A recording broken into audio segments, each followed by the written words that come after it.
அதிமுக ஆட்சி மலர்ந்த உடனே எல்லா குடும்பத்திற்கும் 10,000 ரூபாய் உதவித்தொகை வழங்கப்படும்.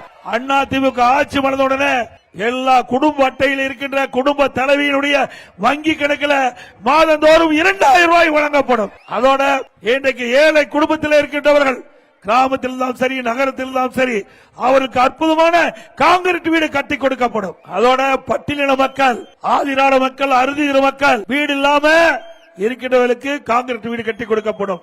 அதோட பட்டியலின மக்கள் அவருடைய குடும்பத்தில் ஆண் வாரிசு இருந்தா திருமணமாகி தனி குடித்தனம் போகின்ற பொழுது அவருக்கு வீடு இல்லாம இருக்கிறாங்க.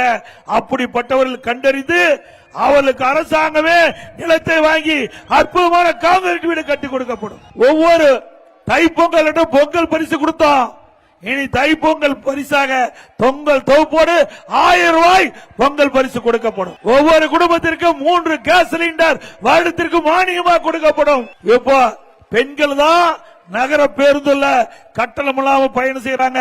இனி ஆண்களும் கட்டணம் இல்லாமல் நகர பேருந்திலே பயணம் செய்யலாம். அதுபோல நம்முடைய பெண்கள் பணிக்கு செல்கின்ற போல குறித்த நேரத்தில் செல்வதற்கும் பணி முடிந்த பிறகு வீடு திரும்புவதற்கும் அம்மா இருசக்கர வாகனம் 5 லட்சம் பேருக்கு வழங்கப்படும்.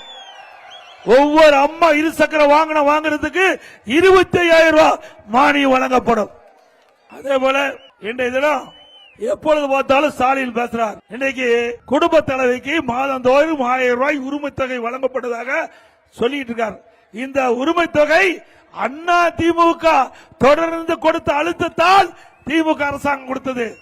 உடனடியாக கொடுக்கலீங்க. 28 மாசம் தொடர்ந்து சட்டமன்றத்தில் குரல் கொடுத்தேன். பிரதான எதிர்க்கட்சி தலைவர் முறையில் எங்களுடைய அண்ணா திமுக சட்டமன்ற உறுப்பினர்கள் தொடர்ந்து சட்டமன்றத்தில் குரல் கொடுத்தாங்க. அண்ணா திமுக பொதுக்கூட்டத்தில் பேசணும். பேட்டியில நான் கொடுத்தேன். தொலைக்காட்சிக்கு பேட்டி கொடுக்கும் போது இதை தெரிவித்தேன். பத்திரிகையின் வாயில அறிக்கை வெளியிட்டேன்.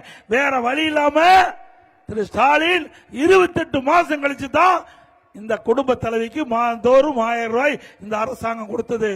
திரு ஸ்டாலின் அவர்களே, நாங்க மட்டும் அழுத்தம் கொடுக்கலனா இந்த 1000 ரூபாய் குடும்ப தலைவிக்கு கிடைத்திருக்காது.